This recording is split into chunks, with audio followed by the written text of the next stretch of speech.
పండగలే high power ఉల్లాసం high power ఉత్సాహం high power ఆరోగ్యం హై పవర్ ఆనందం. గుంటూరు వారి XXL మరియు హై పవర్ హార్స్ దేశవాళీ మినపగుళ్ళు. బంధాలు అనుబంధాలు మరింత దృఢంగా మరింత బలంగా.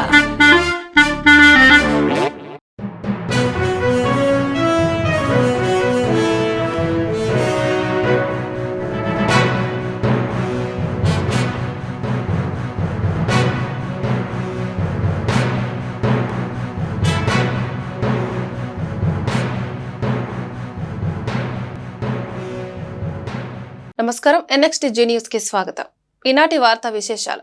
మహిళా పారిశ్రామికవేత్తలకు ఆంధ్రప్రదేశ్ను కేంద్రంగా మార్చే దిశగా పనిచేస్తామని ముఖ్యమంత్రి చంద్రబాబు నాయుడు పేర్కొన్నారు.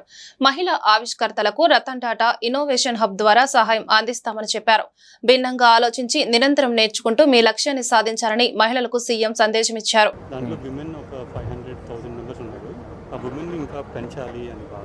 ఇప్పుడు దేశంలో ఎక్కడ రేషియో ఎక్కువ ఉంది? కొంచెం సిటీస్లో ఎక్కువ ఉంటుంది.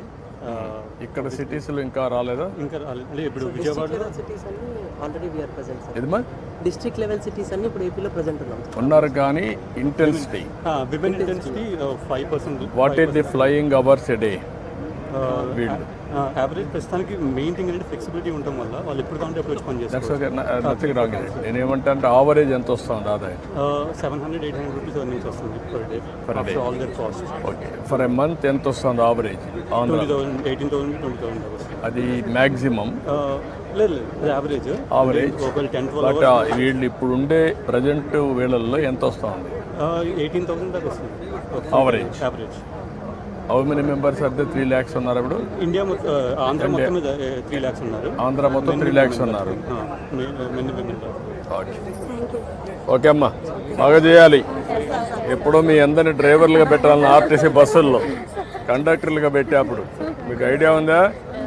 ఇప్పుడు కండక్టర్లుగా ఉన్నట్టు అప్పుడు పెట్టింది 30 ఏళ్ళకు ముందు పెట్టాం. ఇప్పుడు మళ్ళీ మీరు ఇవన్నీ పెట్టుకొని తిరిగా బాగా ఇది చేయాలి, 10 రూపాయలు సంపాదించుకోవాలి. ఓకే అమ్మా, గుడ్. ప్రభావతి సార్, ఒక ఆటో చూడమ్మా.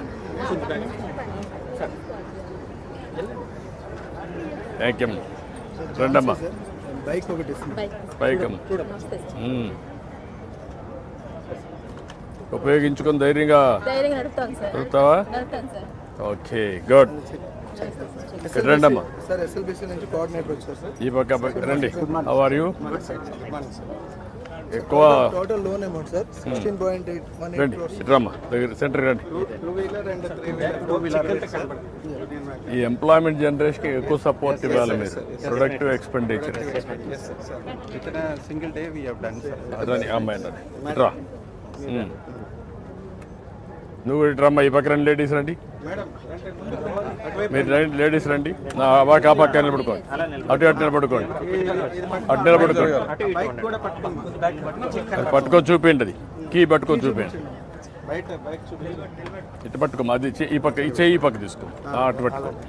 వైసీపీ నాయకులు ఇంకా అధికారంలోనే ఉన్నామనే భ్రమతో ఇష్టానుసారం మాట్లాడితే తీవ్ర పరిణామాలు ఎదుర్కోవాల్సి ఉంటుందని జనసేన ఎమ్మెల్యేలు హెచ్చరించారు. ఇప్పటికే కొందరికి నోటి దురుసు తగ్గలేదని, వారందరికీ వల్లభనేని వంశీ, పోసాని కృష్ణమురళికి పట్టిన గతే పడుతుందని హెచ్చరించారు. అంబటి రాంబాబును ఉద్దేశించి మండిపడ్డారు. పులివెందుల ప్రజలు పులివెందుల సమస్యల మీద గలం ఎక్కడిప్పాలి, ఎక్కడ నువ్వు పోరాటం చేయాలి? నిన్ను ఒక సభ్యుడిగా పంపించారు. ఫస్ట్ దానికే న్యాయం చేయట్లేదు. నువ్వు సభ్యుడిగా, నిన్ను ఒక సభ్యుడిగా అసెంబ్లీకి పంపిస్తే ప్రజల కోసం అక్కడ మాట్లాడాల్సింది పోయి నువ్వేమో ఇంట్లో కూర్చొని ప్రెస్ మీట్లు పెట్టుకుంటున్నావు. అది ధర్మమేనా?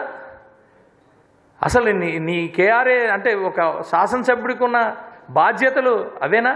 శాసనసభ్యుడిగానే నువ్వు ఫెయిల్ అయిపోయావు ఈరోజు. ఎంతసేపు చూస్తే నాకు ఒక 3 కార్లు కావాలి, నాకు గన్మెన్లు కావాలి, వాళ్ళు కావాలి, వీళ్ళు కావాలి, నాకు ఒక హంగు కావాలి, ఆర్భాటం కావాలి, వీటి కోసమే ప్రయత్నాలు ఎంతసేపు కూడా. వైసీపీ నాయకులు ప్రతి ఒక్కరూ కూడా ఒళ్ళు దగ్గర పెట్టుకుని మాట్లాడుకోవాల్సిన అవసరం ఉంది. మీరు నోటికి వచ్చినట్టు మాట్లాడితే రాబోయే రోజుల్లో అంబటి రాంబాబు చెప్తున్నా, ఇదే విధంగా కనుక మీరుంటే రాబోయే రోజుల్లో మీకు ఏదైతే వంశీకి జరిగిందో, ఏదైతే పోసాని కృష్ణ జరిగిందో అదే పరిస్థితి మీ నాయకులకు కూడా వస్తుందని చెప్పి సందర్భంగా తెలియజేస్తున్నాను నేను. బియ్యం దొంగలంతా మీ పార్టీలోనే ఉన్నారు. చంద్రశేఖర్ రెడ్డి గాని, రంగనాథ్ రాజు గాని, లేకపోతే పేరు నాని గాని, వీళ్ళందరూ అధికారాన్ని అడ్డం పెట్టుకొని మీరు విచారించుకోండి. కావాలంటే గొడవల్లో ఎంత ట్రాన్స్పోర్ట్ ఛార్జెస్ ఇచ్చారు, రైస్ మిల్లర్ దగ్గర నుంచి ఎన్ని గ్రాముల రైస్ మీరు ఎక్స్ట్రా తీసుకున్నారో కూడా మీరు విచారణ చేసుకోవచ్చుగా నేను ఛాలెంజ్ విసురుతూ ఉన్నా. నాదెండ్ల మనోహర్ గారు వచ్చిన తర్వాత ఆ సివిల్ సప్లైస్ శాఖ వన్ని తెచ్చిన వ్యక్తి, పీడిఎస్ రైస్ని ఏదో రకంగా రీసైక్లింగ్ కాకుండా ఆపిన వ్యక్తి నాదెండ్ల మనోహర్ గారు. అందుకు ఆయన బియ్యం దొంగని పిలుస్తూ ఉన్నాడు. నేను ఒకటి అడుగుతున్నా, నువ్వు మంత్రిగా చేసావు, నీటిపారుదల మంత్రిగా చేసి క్యూసెక్కి అర్థం తెలియదంటావు, డైవర్వాల్ అంటే అర్థం తెలియదంటావు. అట్లీస్ట్ గుంటూరు జిల్లాలో పంటకాలలో సిల్ట్ దించామని అడుగుతా ఉన్నా. గుంటూరు నందివెలుగు ఆర్ఓబి నిర్మాణానికి కావలసిన 36.91 కోట్ల నిధులను కేంద్రం నుంచి రాబట్టిన సందర్భంగా గుంటూరు తూర్పు నియోజకవర్గ ఎమ్మెల్యే మహమ్మద్ నజీర్ ఆధ్వర్యంలో గ్రామీణ అభివృద్ధి కమ్యూనికేషన్ శాఖ కేంద్ర సహాయ మంత్రి డాక్టర్ పెమ్మసాని చంద్రశేఖర్ కి ఘనస్వాగతం పలికారు. మానస సరోవరం నుంచి నందివెలుగు ఆర్ఓబి గుండా గుంటూరులోకి ఘనస్వాగతం పలుకుతూ భారీ బైక్ ర్యాలీ నిర్వహించారు. ఈ సందర్భంగా మంత్రి పెమ్మసాని మీడియాతో మాట్లాడుతూ ఎంత వేగంగా అయితే నిధులు తీసుకురావడం జరిగిందో అంతే వేగంగా బ్రిడ్జ్ నిర్మాణ పనులు పూర్తి చేసి ప్రజలకి అందుబాటులోకి తెస్తామని చెప్పారు. 2-3 సంవత్సరాల్లో గుంటూరు నగరంలో బ్రిడ్జిలను పూర్తి చేసి ట్రాఫిక్ కష్టాలు లేకుండా నగర ప్రజలకు చేస్తామని అన్నారు. గుంటూరు పట్టణాన్ని అద్భుత నగరంగా చేయాలన్నదే నా కళ, నా జన్మస్థలానికి తప్పకుండా చేస్తానని అన్నారు. గత ప్రభుత్వంలో నందివెలుగు ఫ్లైఓవర్ నిర్మాణం పూర్తి చేయలేకపోయారని మండిపడ్డారు. కూటమి ప్రభుత్వం అధికారంలోకి వచ్చిన వెంటనే ఆగిపోయిన నిర్మాణ పనులను పూర్తి చేయడానికి కేంద్ర ప్రభుత్వం నుండి నిధులు రాబట్టడం జరిగిందని తెలిపారు. నగర ప్రజల అవసరాలను గుర్తించడంలో కూటమి ప్రభుత్వం ముందంజలో ఉందని తెలిపారు. నగర అభివృద్ధి లక్ష్యంగా కూటమి ప్రభుత్వం పనిచేస్తుందని ఆనందం వ్యక్తం చేశారు. వచ్చినప్పుడు ఈ ప్రాంతాన్ని మేము విజిట్ చేశాం.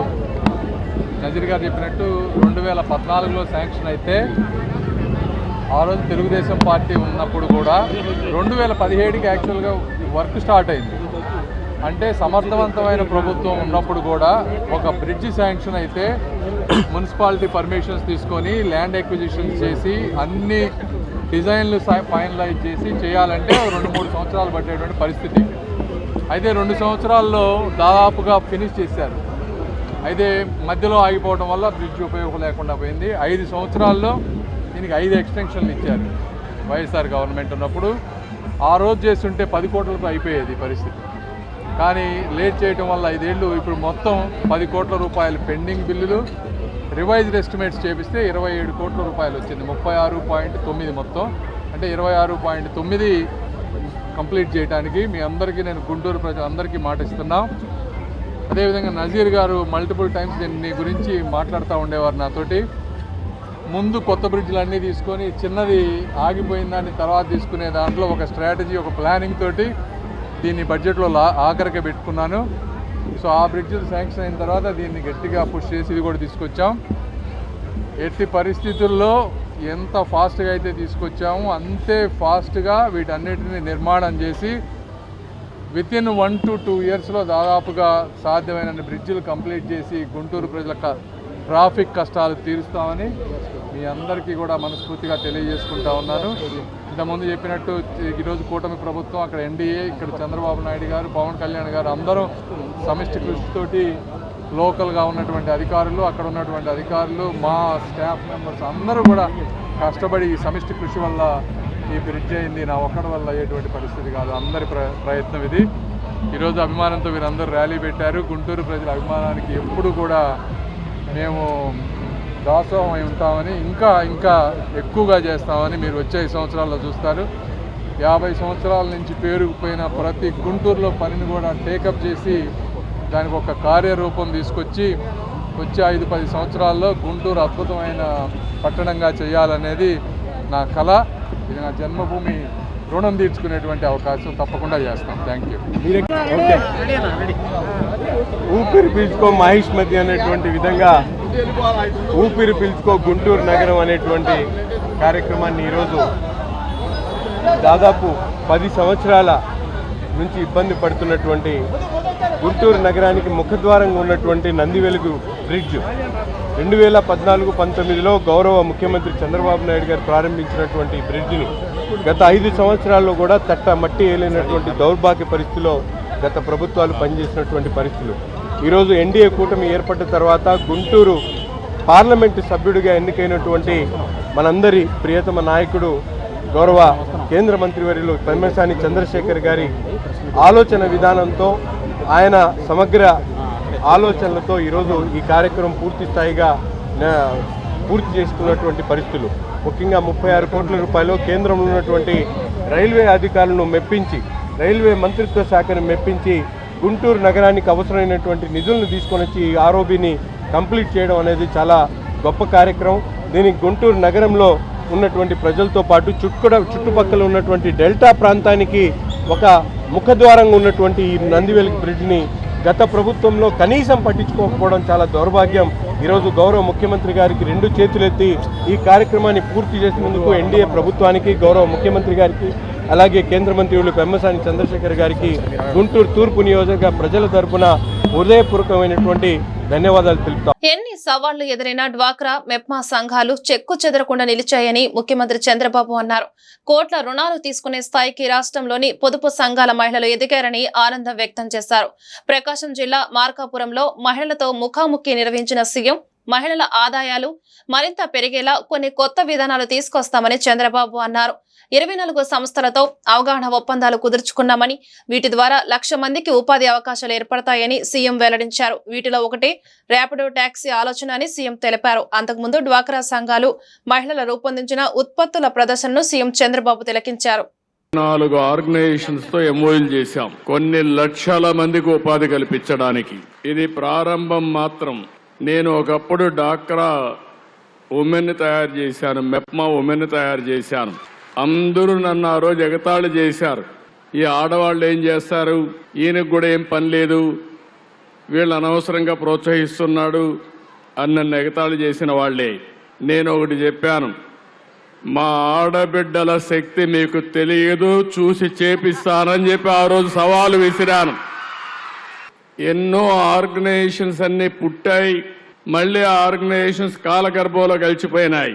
కానీ ఒకే ఒక ఆర్గనైజేషన్ డాక్రా, మెప్మా ఎన్ని ఛాలెంజ్లు వచ్చినా, ఎన్ని సవాళ్లు వచ్చినా నిలదొక్కున్నాయి. ఆ రోజు ఎగతాళి చేసిన వాళ్ళందరూ మీ మీద ఆధారపడుతున్నారు. ఇప్పుడు ఎవరన్నా ఆఫీసర్ మీకు వస్తే ఈ ఊర్లో ఎవరు డాక్రా సంఘాలు అడిగే పరిస్థితికి వచ్చారు. ఒక రాజకీయ నాయకుడు వస్తే ఈ ఊర్లో ఎవరు డాక్రా సంఘాలు, వీళ్ళకి పరపతి ఎక్కువ ఉంది, వీళ్ళతో మాట్లాడాలని చెప్పే పరిస్థితికి వచ్చారు. మీరు రాజకీయాల్ని శాసించే పరిస్థితికి వచ్చారు, ఆర్థికంగా పైకొచ్చే పరిస్థితికి వచ్చారు. అందుకే నేను ఇప్పుడు ఒకటి ఆలోచించాను. ఈ రోజు మనకు డబ్బుల కొరత లేదు, అప్పులు కావాలంటే ఎంతైనా ఇచ్చే పరపతి సంపాదించుకున్నారు మీరు. అవసరమైతే 1,00,000 కోట్లు కూడా మీరు అప్పు తీసుకునే శక్తి మీకుంది. దానికి కారణం తిరిగి చెల్లిస్తున్నారు. బ్యాంకర్లకు కావాల్సింది డబ్బులు వాళ్ళ దగ్గర ఉన్నాయి, వాళ్ళు ఇస్తారు. ఇచ్చిన తర్వాత మళ్ళా చెల్లించాలి. మీకు ఒక తెలివితేటలున్నాయి, ఒక ఆర్గనైజ్డ్ శక్తిగా ఉన్నారు. మీ ఊర్లో ఉండి ఒక చిన్న హోటల్ పెట్టుకొని మీరు పారిశ్రామికవేత్తలుగా ఎదగడానికి మొదటి మెట్టుగా తయారు చేస్తానని మరొక్కసారి హామీ ఇస్తున్నా. మీరు ఆఫీసుకు పోతూ మీ మోటార్ బైక్లో వేరే వాళ్ళకు డ్రాపులు చేసి 10 రూపాయలు సంపాదించుకునే మార్గం చూపిస్తున్నాను. చంద్రబాబుకి గతంలో రాజ్యాంగబద్ధంగా ఉన్న ప్రతిపక్ష హోదా తొలగించేందుకే జగన్ విశ్వ ప్రయత్నాలు చేసి విఫలమయ్యారని గన్నవరం ఎమ్మెల్యే ఎర్లగడ్డ వెంకట్రావు అన్నారు. అందుకే అప్పట్లో 4 టీడీపీ ఎమ్మెల్యేలను ప్రలోభి పెట్టి వైసీపీలో చేర్చుకున్నట్టు తెలిపారు. ఇదే విషయాన్ని జగన్ స్వయంగా తనకు చెప్పారని ఎర్లగడ్డ వెల్లడించారు. మిగిలిన టీడీపీ ఎమ్మెల్యేలు లొంగకపోవడం వల్లే మిన్నకుండిపోయారని ఎర్లగడ్డ తెలిపారు. చంద్రబాబు నాయుడు గారు ప్రతిపక్ష హోదా తీసేయడానికి విశాఖలో ఒక శాసనసభ్యుడిని, గుంటూరులో ఒక శాసనసభ్యుడిని, చీరాల శాసనసభ్యుడిగా పనిచేసిన ఆయన్ని 4 శాసనసభ్యులతో ఆగిపోవటం వల్ల, ఇంకో 2 రాకపోవటం వల్ల చంద్రబాబు నాయుడు గారు హోదా తీయలేకపోయారు. కానీ పట్టుమని 2019 ఎన్నికలు జరిగినప్పుడు పట్టుమని 4 నెలలు కూడా ఆకుండా శాసనసభలో కూడా చంద్రబాబు నాయుడు గారి ప్రతిపక్ష హోదా తీసేయడానికి 4 తీసుకుంటే చాలని చెప్పి, కానీ నేను చేయట్లేదని చెప్పి తీసుకున్న మాట వాస్తవం కాదా? చంద్రబాబు నాయుడు గారు హోదా తీసేయడం దేవుడు ఎరుగు, కానీ అది తీయలేకపోయారు. ట్రై చేశారు, బట్ తీయలేకపోయారు. అప్పుడు 10% శాసనసభ్యులు ఉంటేనే ప్రతిపక్ష హోదా చంద్రబాబు నాయుడు గారికి ఉంటుందని, ఆ 10% శాసనసభ్యులను తగ్గించి 18 మంది ఉంటే ఉంటుంది, 17 మంది ఉంటే ఉండదని మీరు చేయని ప్రయత్నం లేదు. మహిళల ఆరోగ్యానికి పెద్దపీట వేయడం ద్వారా ఆరోగ్యవంతమైన సమాజ నిర్మాణం కోసం కృషి చేస్తున్నామని గుంటూరు పశ్చిమ ఎమ్మెల్యే గల్లా మాధవి అన్నారు. మహిళా దినోత్సవాన్ని పురస్కరించుకొని గుంటూరు జిల్లా టీడీపీ కార్యాలయంలో నిర్వహించిన వేడుకల్లో ఎమ్మెల్యే పాల్గొన్నారు. కేక్ కట్ చేసి మహిళలతో కలిసి ఆనందాన్ని పంచుకున్నారు. ఉచిత వైద్య శిబిరం ఏర్పాటు చేసి మహిళలకు వైద్య పరీక్ష నిర్వహించడంతో పాటు వైద్యుల మందులు అందజేశారు. అన్ని రంగాల్లోనూ మహిళలు రాణిస్తున్న తరుణంలో వారు ఆరోగ్యంగా ఉండటం ఎంతో ముఖ్యమని ఎమ్మెల్యే గల్లా మాధవి అన్నారు.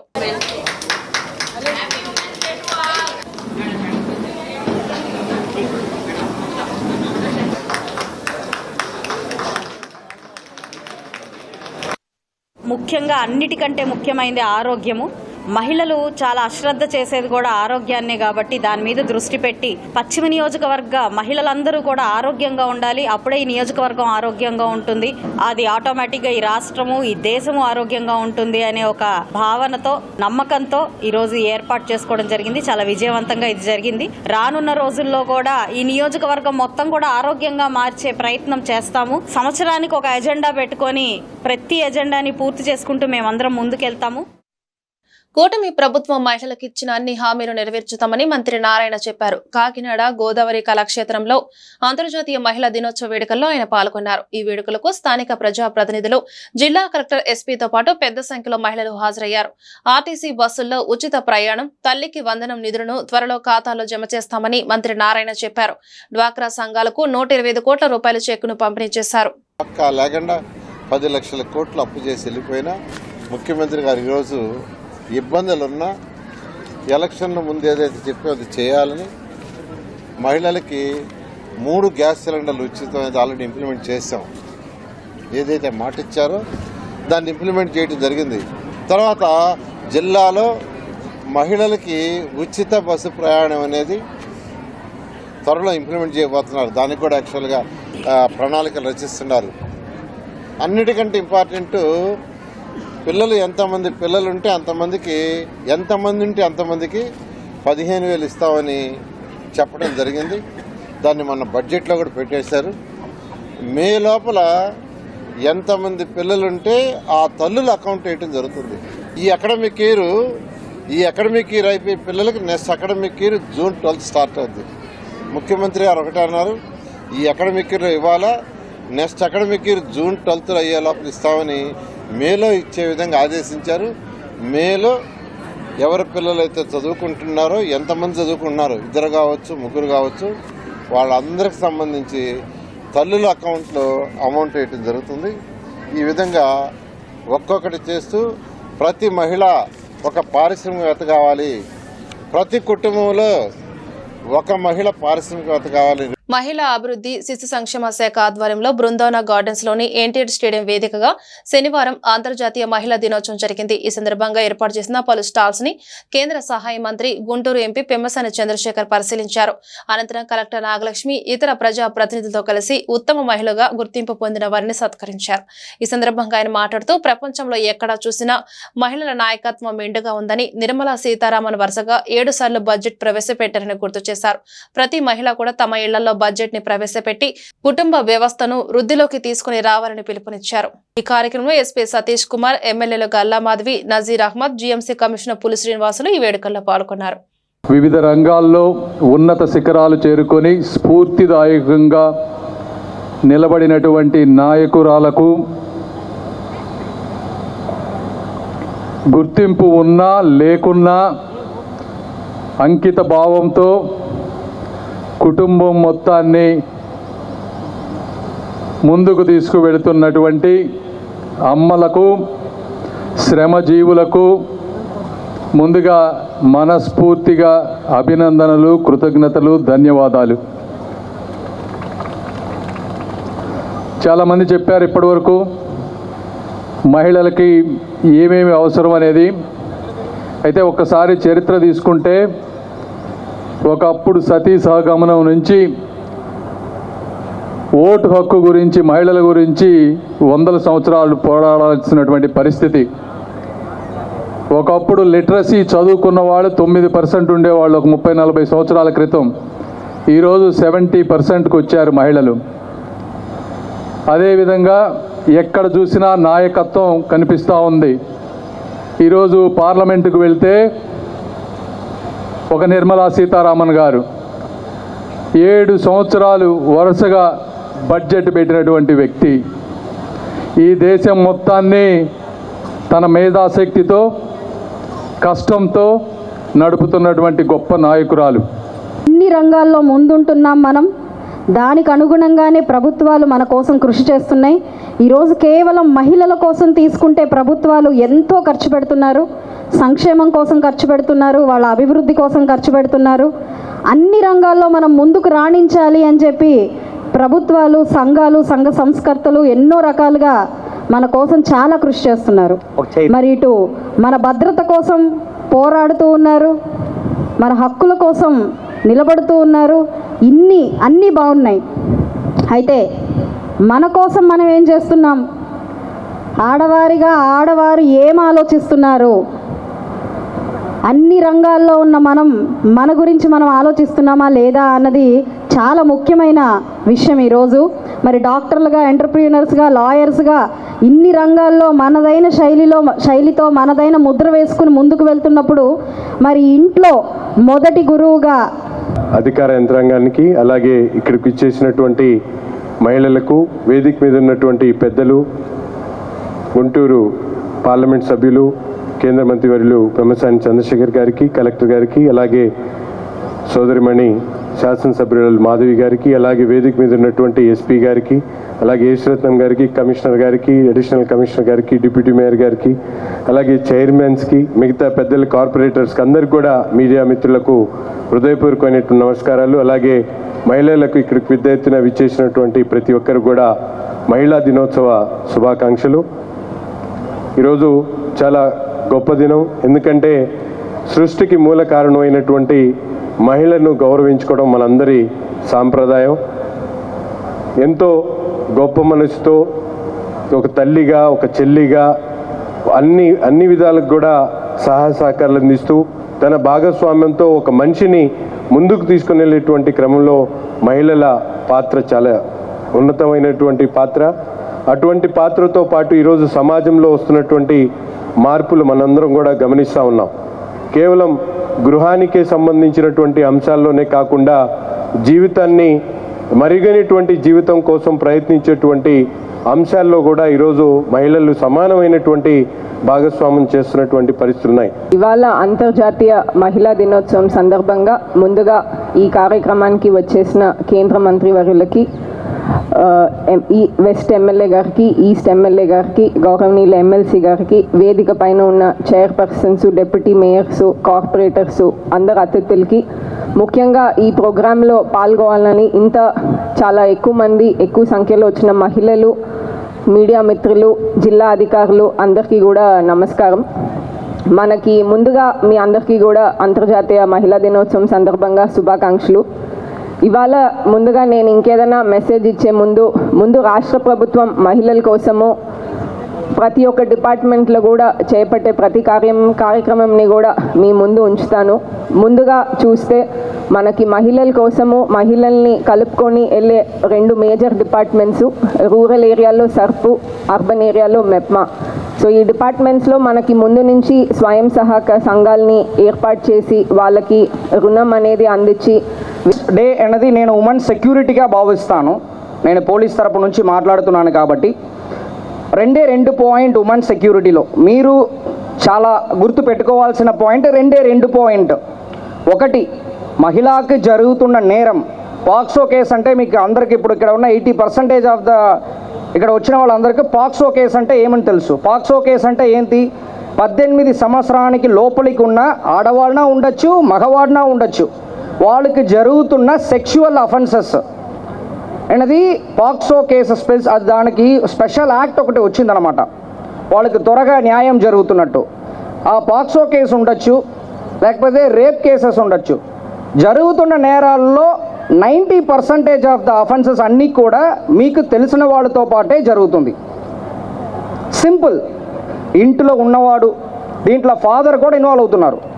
ఎన్నో కేసెస్ చూస్తాను మేము. తండ్రి ఇన్వాల్వ్ అవుతున్నారు. చుట్టుపక్కల ఇమీడియట్గా మీ పక్కన ఇల్లు, మీరు చిన్న పిల్లల్ని పంపిస్తారు, మామ మామ మామ అని పిలుస్తుంటుంది, మీరు పంపించేస్తారు.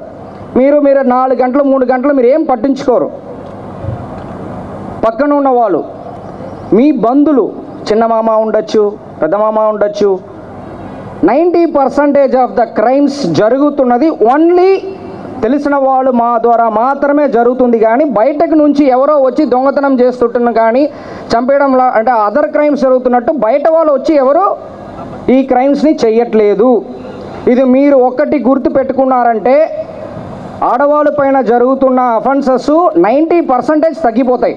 కుటుంబ సభ్యులు అట్లాగే ప్రభుత్వం అందించేటటువంటి సహాయ సహకారాలు అందిపుచ్చుకొని ఎంతో ఎత్తుకు ఎదగాలని చెప్పేసి మీ యొక్క వ్యాపారవేత్తలుగా కానీ లేకపోతే రాజకీయవేత్తలుగా కానీ లేదా ప్రభుత్వ ఉద్యోగస్తులుగా మీకు ఏ ఇష్టమైనటువంటి ఏ రంగంలో అయినా ఎదగాలని చెప్పేసి మహిళా సాధికారత వైపు ప్రయాణించాలని చెప్పేసి కోరుకుంటూ రాబోయే రోజుల్లో గుంటూరు జిల్లాలో మరీ ముఖ్యంగా గుంటూరు నగరపాలక సంస్థ చేపట్టబోయే అనేక కార్యక్రమాల్లో మహిళలకు తగినటువంటి ప్రాధాన్యత ఇస్తాము.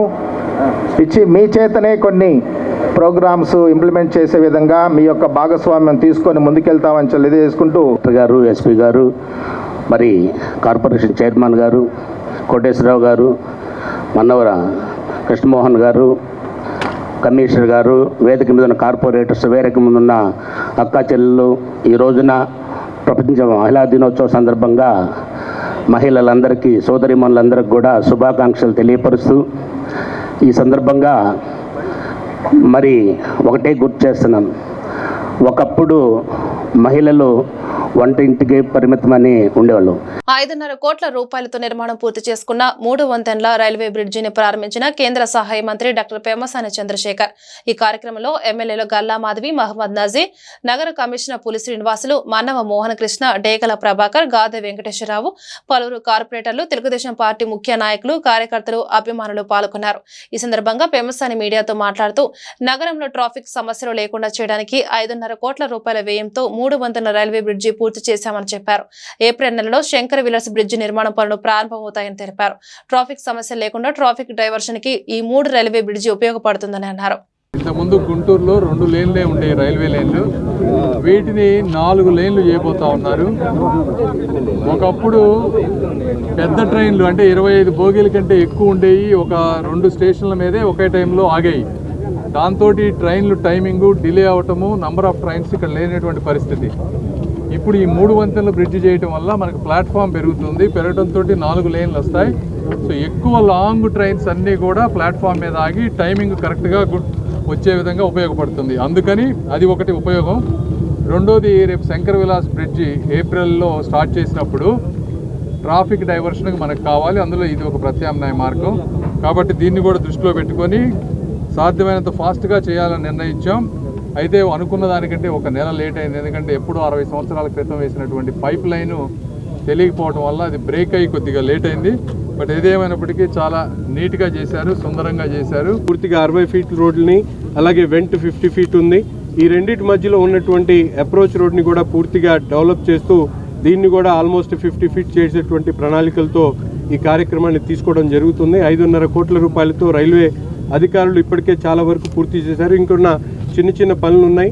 అవి కూడా యుద్ధ ప్రాతిపాదికన అవసరమైనటువంటి రాత్రిపూట కూడా చేసి ప్రజలకు మరింత అవసరమైనటువంటి విధంగా ఈ 3 వంతెనల బ్రిడ్జ్ని తయారు చేయడం. ఎందుకంటే ఆర్ఓబి నిర్మాణం ప్రారంభమైతే హెవీ ట్రాఫిక్ ఇటు నుంచి డైవర్ట్ అయ్యేటువంటి అవకాశం ఉంది. కాబట్టి ఈ చుట్టుపక్కల ఉన్నటువంటి మెయిన్ రోడ్స్ అన్నిటిని కూడా డెవలప్ చేసుకునేటువంటి కార్యక్రమంతో పాటు ఇక్కడ మెయిన్ ట్రాఫిక్ ఫ్లోని మరింత ఫ్రీగా వెళ్ళేటువంటి విధంగా డెవలప్ చేయడం జరుగుతుంది. కూటమి ప్రభుత్వం ఏర్పడినప్పటి నుంచి రాష్ట్ర వ్యాప్తంగా అభివృద్ధి కార్యక్రమాలు చాలా యుద్ధ ప్రాతిపదికన జరుగుతూ ఉన్నాయి. మన గుంటూరులో కూడా తీసుకుంటే మన ఎంపీ గారు, కేంద్ర మంత్రివర్యులు పెమ్మసాని చంద్రశేఖర్ గారి ఆధ్వర్యంలో చొరవతో ఈరోజు ప్రతి ఒక్క పని కూడా చాలా వేగవంతం అవుతుంది. అందులో భాగంగానే ఇది 3 వంతెనల బ్రిడ్జి ఎప్పటి నుంచో అందరి కళ, ఇది వైడ్ అవ్వాలి అని చెప్పి రేపు మరి అటు అరండాల్పేట బ్రిడ్జ్ మనకి నిర్మాణంలోకి రానున్న క్రమంలో ఇలా అనేక ట్రాఫిక్ సమస్యలు వచ్చే క్రమంలో ఇలాంటి బ్రిడ్జ్లు రెడీ అవ్వాలి. అదేవిధంగా ఎక్కడైతే ఎంక్రోచ్మెంట్స్ ఉన్నాయో ఇందాక మంత్రివర్యులు చెప్పారు, మధ్యలో చాలా రకాలైన హడ్డల్స్ వస్తూ ఉన్నాయి, కొంచెం మతపరమైన విషయాలు మనకి ఎదుర్కోవాల్సిన సందర్భాలు రావచ్చు అని చెప్పి. సో ఇలా అన్ని ఎంక్రోచ్మెంట్స్ విషయంలో చిన్న వ్యాపారులను కదిలించాల్సిన పరిస్థితుల్లో కూడా ప్రజలందరూ సహకరించాలి. నందివెలుగు రోడ్డు 100% రైల్వేస్ వాళ్ళు తీసుకునే విధంగా అది శాంక్షన్ కానీ ఇవన్నీ కూడా మరి వారి యొక్క చొరవ తీసుకొని ముందుకు తీసుకెళ్తున్నారు. దానికి మన స్థానిక ప్రజాప్రతినిధులు, ఎమ్మెల్యేస్ వీళ్ళందరూ కూడా వెన్నుగా ఉండి వారికి సహకారాన్ని అందిస్తున్నారు. ఈ యొక్క స్ఫూర్తితోటి రాబోయే రోజుల్లో గుంటూరు నగరాన్ని ఎట్టి పరిస్థితుల్లో కూడా ఒక కార్పొరేట్ నగరంగా రోడ్స్ కానీ, డ్రైన్స్ కానీ, శానిటేషన్ కానీ, డ్రింకింగ్ వాటర్ పరంగా కానీ, స్ట్రీట్ లైట్స్ పరంగా కానీ అన్నీ కూడా చాలా ఇంప్రూవ్మెంట్ చేసేదానికి ప్రణాళికలు రూపకల్పన చేసుకుంటున్నాము.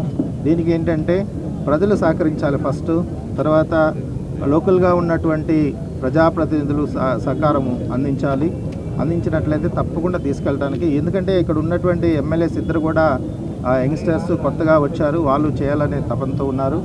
ఆ తపనతో మరి గౌరవ మినిస్టర్ గారు కూడా చొరవ తీసుకొని ముందుకెళ్తున్నారు. అట్లనే మనకి ఇంకా పత్తిపాడు కాన్ఫరెన్స్లో పార్ట్ ఉన్నప్పుడు కూడా వారు కూడా ఇటు బ్యూరోక్రాట్గా చేస్తున్నారు, ఇటు పొలిటీషియన్గా ఉన్నారు. కాబట్టి అడ్మినిస్ట్రేషన్లో ఉన్నటువంటి సాధక పథకాలు కూడా తెలుసు. కాబట్టి రాబోయే రోజుల్లో డెఫినెట్గా నగరాన్ని క్లీన్ గుంటూరు, గ్రీన్ గుంటూరుగా మార్చేదానికి కావాల్సిన అన్ని ఎఫర్ట్స్ కూడా తీసుకోవడం జరుగుతుంది. ప్లాస్టిక్ కూడా యాక్చువల్గా ఈ మంత్ మనకి గౌరవ ముఖ్యమంత్రి గారు జనవరి నుంచి ప్రతి నెల 3rd సాటర్డే మరి ఒక ప్రోగ్రాం తీసుకున్నాం క్లీన్లీనెస్ పరంగా. స్వచ్ఛ ఆంధ్ర, స్వర్ణాంధ్ర పేరుతోటి. దీనిలో ఈ నెల థీమ్ ఏంటంటే ప్లాస్టిక్ వ్యర్థాల మీదనే ఉంటుంది. దీనికి కొన్ని అవేర్నెస్ క్యాంపెయిన్ చేస్తాం. ఓవర్ నైట్ రాదు, కానీ కొన్ని అవేర్నెస్ క్యాంపెయిన్ చేసి ప్రజల్లో బిహేవియరల్ చేంజ్ తీసుకొచ్చి తర్వాత ప్లాస్టిక్ బ్యాన్ కూడా చేయటం జరుగుతుంది. ఇప్పుడు ఈ సమ్మర్లో డీసిల్టేషన్ యాక్టివిటీస్ భారీ ఎత్తున టేకప్ చేయబోతున్నాము. పరిష్కారం తీసుకొచ్చి ఈ రోజున ప్రారంభోత్సవం చేసినటువంటి పెద్దలు కేంద్ర మంత్రి పెమ్మసాని గారికి, అలానే సోదరుడు ఈస్ట్ ఎమ్మెల్యే నజీర్ గారికి, వెస్ట్ ఎమ్మెల్యే మాధవ్ గారికి, మరి ముఖ్యంగా మున్సిపల్ కమిషనర్ శ్రీనివాస్ గారికి శుభాకాంక్షలు తెలుపుతూ, ఖచ్చితంగా ఏదైతే ఇప్పటి వరకు పెద్దలు చెప్పారో గత 60-70 సంవత్సరాల నాటి రోడ్లన్నీ కూడా ఇవాళ ఇంటికి ఒక కారు, ఇంటికి కొన్ని ఇళ్లలో 4 కార్లు కూడా ఉన్నాయి. ఈ పరిస్థితిలో ఖచ్చితంగా ఇవాళ ఉన్నటువంటి పరిస్థితుల్లో రోడ్లు వైండింగ్ చేయాలి. దీనికి ఒకటే కూటమి తరఫున మేము కోరుతుంది, కూటమి వచ్చిన 9 నెలల్లో గుంటూరులో ఎన్ని అభివృద్ధి కార్యక్రమాలు వచ్చినాయో ఒకసారి ప్రజలందరూ కూడా గమనించి కూటమికి సపోర్ట్ చేయండి. మీరు రాష్ట్ర దేశ భవిష్యత్తును దృష్టిలో ఉంచుకొని సంతానాన్ని పెంచే బాధ్యతను ప్రజలు తీసుకోవాలని ముఖ్యమంత్రి చంద్రబాబు పునరుద్ఘాటించారు. ఒకప్పుడు జనాభాను నియంత్రించారని చెప్పిన తానే ఇప్పుడు పెంచమని చెబుతున్నారని, ఇది సమాజ హితం కోసమేనని చంద్రబాబు అన్నారు. ప్రకాశం జిల్లా మార్కాపురంలో మహిళలతో ముఖాముఖి కార్యక్రమంలో వ్యాఖ్యాత అడిగిన ప్రశ్నకు సీఎం సమాధానమిచ్చారు. మహిళా ఉద్యోగులు ఎంతమంది పిల్లల కన్నా అన్నిసార్లు ప్రసూతి సెలవులు ఇస్తామని, అదనంగా ప్రయోజనాలు చేకూరుస్తామని చెప్పారు. తల్లికి వందనం పథకాన్ని కూడా ఎంతమంది పిల్లలు ఉంటే అంతమందికి అందజేస్తామని మరోసారి స్పష్టం చేశారు. ఎక్కువ మంది పిల్లల్ని కనాలి అన్న ఒక స్టేట్మెంట్ సెన్సేషన్ అయింది. ఎందుకు ఎక్కువ మంది పిల్లల్ని కనాలి? మనం చూస్తే నా ఫ్రెండ్స్ కానీ, గవర్నమెంట్ ఎంప్లాయీస్ కానీ, వాళ్ళకేమో 2 పిల్లలకి మెటర్నిటీ లీవ్స్ ఉంటాయి. 3వ పిల్లల్ని ఆలోచించాలంటేనే పరిస్థితుల గురించి టెన్షన్గా ఉంది. సో ఇలాంటి సమయంలో ఈ 2025లో మీరు ఇచ్చే మెసేజ్ ఏంటి? ఎక్కువ పిల్లల్ని ఎందుకు కనాలంటారు? మన ఇద్దరికి ఆదాయం బాగా వస్తూ ఉంది, మన ఇద్దరం కలిసి ఎంజాయ్ చేద్దాం, మనకు పిల్లలు వద్దు, వాళ్ళు వస్తే భారం అని చెప్పి ఆలోచించి అసలు పిల్లలు కనడమే మానేస్తున్నారు. దీనివల్ల వాళ్ళు సంపాదించిన సంపద అనుభవించడానికి కూడా వారసులు లేని పరిస్థితికి వస్తున్నారు కొంతమంది కొన్ని దేశాల్లో. మన దేశంలో మీరు చూస్తే ఇప్పుడైతే జనాభా బాగానే ఉన్నారు, ఇంకా ఒక 20 ఏళ్ళు ఉంటారు, అక్కడి నుంచి జనాభా తగ్గుతుంది. నార్త్ ఇండియా, యూపీ, బీహార్లో జనాభా బాగుంది, వాళ్ళు 3 కంటే ఎక్కువ అంటున్నారు. మన వాళ్ళు ఒకరినిగానే సరిపెడుతున్నారు, కొంతమంది పిల్లలు వద్దనుకుంటున్నారు. దీనివల్ల సౌత్ ఇండియాలో జనాభా తగ్గిపోతా ఉంది. రాబోయే రోజుల్లో ముసలి వాళ్ళు పెరుగుతారు, జనాభా తగ్గిపోతుంది. అందుకే దూరదృష్టితో నేను ఆలోచిస్తున్నా. ఇప్పుడు నేను చెప్పేది మీ అందరికీ, అందరంగానే మాట్లాడి పిల్లలు ఎక్కువ కనకపోతే చాలా సమస్యలు వస్తాయి. జనరల్గా ఇది ఎప్పుడు చరిత్రలో జరగదు. ఒక ముఖ్యమంత్రిగా పిల్లలను కనద్దన్నాను, ఒక ముఖ్యమంత్రిగా పిల్లల కనమంటున్నా. ఇప్పుడు ఇది చరిత్ర. అంటే ఎందుకు అంటారు మీరు? దేశం కోసం, రాష్ట్రం కోసం, సమాజ మనుగడ కోసం నేను చెప్పే మాటలు మీరు గుర్తుపెట్టుకోవాలి. ఒకప్పుడు నేను 2 పిల్లల కంటే ఎక్కువగా ఉంటే స్థానిక సంస్థల్లో పోటీ చేయడానికి అర్హత లేదు. ఇప్పుడు 2 పిల్లల కంటే తక్కువ ఉంటే స్థానిక సంస్థల్లో పోటీ చేయడానికి అర్హత లేదని కొత్త చట్టం తేవాలి. ఇప్పుడు జనాభా దామాషా ప్రకారం ఆంధ్రప్రదేశ్ రాష్ట్రంలో ఎస్సీ వర్గీకరణ వేగవంతం చేయాలని ఎంఆర్పీఎస్ వ్యవస్థాపక అధ్యక్షులు బ్రహ్మయ్య మాదిగ డిమాండ్ చేశారు. ఈ సందర్భంగా గుంటూరులోని అంబేద్కర్ భవన్లో ఏర్పాటు చేసిన మీడియా సమావేశంలో ఆయన మాట్లాడారు. టీడీపీ ఆనాడు జనాభా దామాషా ప్రకారం వర్గీకరణ చేసింది. అయితే ఈ రోజు విభజిత ఆంధ్రప్రదేశ్ లో టీడీపీ ప్రభుత్వం జిల్లాల యూనిట్ గా వర్గీకరణ చేస్తాను అనటం భావ్యం కాదన్నారు. జిల్లా స్థాయిలో వర్గీకరణ జరిగితే మాదిగులు మరియు మాదిగ ఉపకులాలు పూర్తిగా నష్టపోయే అవకాశం ఉందన్నారు. Ramachandra Raju commission, Usha mayor commission కూడా జనాభా దామాషా ప్రకారమే వర్గీకరణ జరగాలి అని తెలియజేశామని అన్నారు. రామచంద్రరాజు కమిషన్ ఇచ్చిన సిఫార్సు ప్రకారమే సుప్రీంకోర్టు తీర్పు ఇచ్చిందన్నారు. పక్క రాష్ట్రాలలో ఎక్కడా కూడా జిల్లా యూనిట్ అంశం ప్రకారం వర్గీకరణ జరగలేదని చెప్పారు. మాల సమాజ వర్గానికి చెందిన సోదరులు ఎస్సీ వర్గీకరణకు మద్దతు తెలపాలని కోరారు. ఉంటే మాలలు మేము స్పష్టంగా చెప్తా ఉన్నాం. సో అంబేద్కర్ వారసులుగా సామాజిక న్యాయాన్ని కోరుకోబడిన వాళ్ళగా 30 సంవత్సరాలుగా మాదిగ జాతి ఆశల ఆకాంక్షల కోసం ఉద్యమించిన వాళ్ళగా మేము ఒక మాట చెప్తా ఉన్నాం. ఆంధ్రప్రదేశ్లో మాకన్నా మాలలు అధికంగా 4 లక్షలు ఉన్నమాట వాస్తవం. కనుక జనాభా దామాషా ప్రకారం మాకన్నా 1% వాళ్ళకి అదనంగా రిజర్వేషన్ రావడానికి అవకాశం ఉంది. మాకు అభ్యంతరం లేదు. మాలల జనాభా ఎంతుంటే అంత శాతం వాళ్ళకి రిజర్వేషన్ ఇవ్వండి. మాదిగలు ఎంతుంటే మాదిగలకు అంత ఇవ్వండి. మాదిగ కులాలకు లేదంటే మిగిలిన కులాలకు వెళ్ళి వాళ్ళకి వాళ్ళ జనాభా దామాషా ప్రకారం వర్గీకరణ జరగాలని చెప్పి మేము కోరుతున్నాం. అలా కాకుండా జిల్లా యూనిట్గా అంటే మాకు అనేక అనుమానాలు, అపోహలతో పాటు అనేక అనార్థాలకు దారితీసే ప్రమాదం ఉంది. ఈ జిల్లా యూనిట్ అనేది లోపభూయిష్టంగా మారడానికి అవకాశం ఉంది. దానికి ఉదాహరణ ఈరోజు నియామకాలు చూసుకుంటే అది జిల్లా స్థాయి నియామకాలు, ఉద్యోగ నియామకాలు, జోనల్ స్థాయి నియామకాలు, రాష్ట్ర స్థాయి నియామకాలు, అదేవిధంగా యూపీపీఎస్ లాంటివి, ఇంజనీరింగ్ నియామకాలు, డాక్టర్ నియామకాలు లాంటివి కూడా ఎలా జిల్లా స్థాయిలో అది అవుతుందో ఒక శాస్త్రీయబద్ధమైనటువంటి ఒక సూత్రబద్ధమైనటువంటి అవగాహన లేకుండా, దాన్ని అవగాహన కల్పించకుండా ఈరోజు జిల్లా యూనిట్గా చేయడం అనేది కూడా అసమంజసమని చెప్పని మేము కోరుకుంటూ దీనికి రాష్ట్ర ప్రభుత్వానికి సవినయంగా విజ్ఞప్తి చేస్తా ఉన్నాం. 30 ఏళ్ల క్రితం మీరే ముఖ్యమంత్రి, 30 ఏళ్ల తర్వాత మీరే ముఖ్యమంత్రి. ఆనాడు మీరు సామాజిక న్యాయ సూత్రం జనాభా దామాషా ప్రకారం వర్గీకరణ అన్నారు. నేడు కూడా జనాభా దామాషా ప్రకారమే వర్గీకరించాలని, అది జిల్లా యూనిట్గా కాకుండా దాన్ని పునరాలోచించాలని చెప్పని దాని గురించి మీరు పునరాలోచన చేసుకుని జిల్లా యూనిట్గా కాకుండా రాష్ట్ర యూనిట్గానే వర్గీకరణ అమలు చేయాలని చెప్పి మేము విజ్ఞప్తి చేస్తూ ఉన్నాం.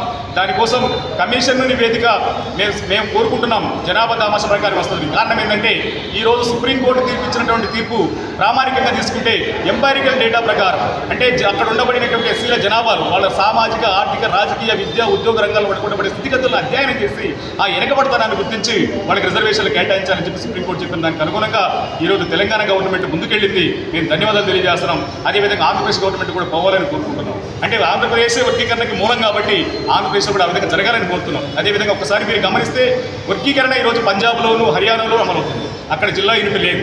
నేను తెలంగాణలో చట్టబద్ధత కల్పించారు, అక్కడ జిల్లా యూనిట్ లేదు. పక్కనే కర్ణాటక, తమిళనాడులో కూడా వర్గీకరణ నడుస్తున్నాయి, అక్కడ జిల్లా యూనిట్ లేదు. కానీ వర్గీకరణకు మూలమైనటువంటి ఆంధ్రప్రదేశ్, అది ముఖ్యమంత్రి చంద్రబాబు నాయుడు గారు జిల్లా యూనిట్ అనడం అనేది ఒక కొత్త వివాదానికి దారితీయడానికి అవకాశం ఉంది. కనుక జిల్లా యూనిట్గా కాకుండా మీరు ఈ గతంలో ఏ విధంగా అయితే రాష్ట్ర యూనిట్గా అంటే జనాభా దామాషా ప్రకారం వర్గీకరించారు, ఇప్పుడు కూడా అదే విధంగా జనాభా దామాషా ప్రకారమే వర్గీకరణ జరగాలని. ఈ వార్తలు ఇంతటితో సమాప్తం. నమస్కారం.